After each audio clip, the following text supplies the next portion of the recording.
Hi, I'm Mike Rast with Global Atlanta, and I'm here with Dr. Norman Apsley of the Northern Ireland Science Park.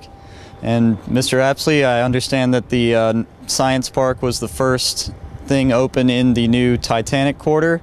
What was the idea behind moving this new high-tech venue out to what was then sort of a remote location? Well, I guess initially the two were not directly connected together. When the Science Park was mooted back in 1998, if you like, the task was to find a site. Now, the aim was to be close to our centres of knowledge, which are in the two universities, Queen's University Belfast and University of Ulster. But actually, both of them in Belfast are pretty landlocked. So we had to find a site sufficiently nearby to both of them. And we looked around, and in fact, this was the best site, quite irrespective of it being the harbour. But actually, since we've been here, and since Titanic Quarter has come along as a strong idea since then, the two marry extremely well. Okay, and maybe we can turn around and see the buildings behind us. Could you point out to us and describe what these buildings are and what they house? Well, at the moment we're standing on an apron of the Innovation Centre.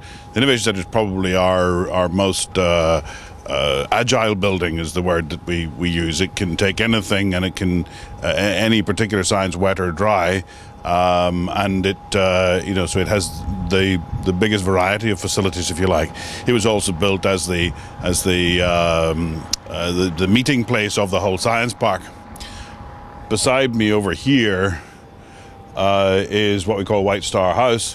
White Star House was originally built as a grow-on building. It's actually an 8-company building, and if you can see the slightly transparent corners, that's the way in which we've kept the agility. Basically, that allows it, any company in any of the half floors could put their gear outside if it had to be exhausted to air, or rise up onto the roof for scrubbing or whatever they have to do.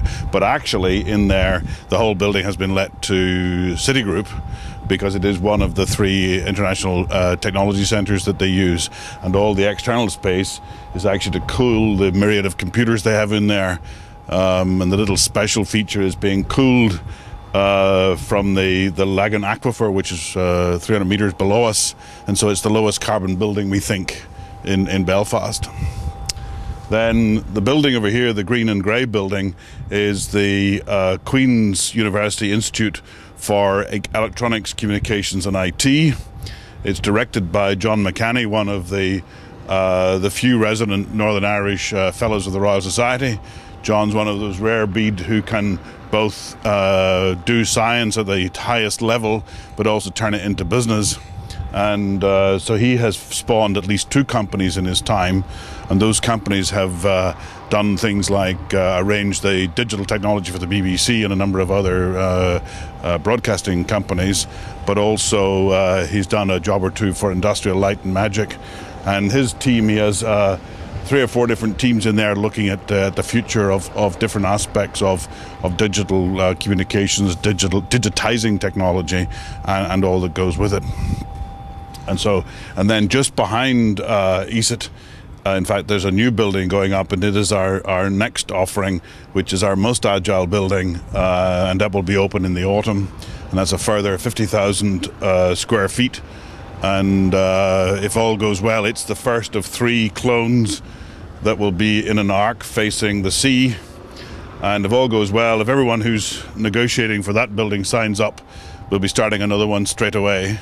And so if anyone from Atlanta wants to come, they have to speak quickly.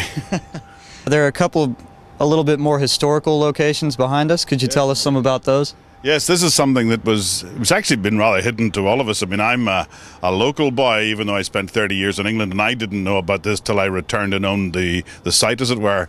But what you're looking at behind me is, in fact, the dry dock that was built for the Olympic class of ship, of which Titanic is now the most famous, being the number 2. So she actually sat in that dock, and in fact, the week that we celebrate here is not later on when she went off and had a disaster, but actually the week when she and Olympic crossed in that dry dock, and it was used. It was the latest in technology, and was in high speed turnaround for these large boats. And in fact, if we had been standing here in her time, we still wouldn't be higher than her prow. It was at the height of this building behind us.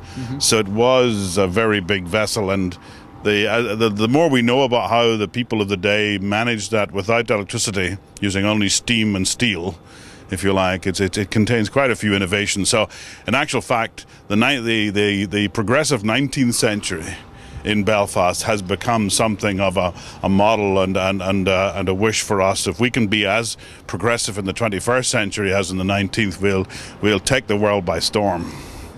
Okay.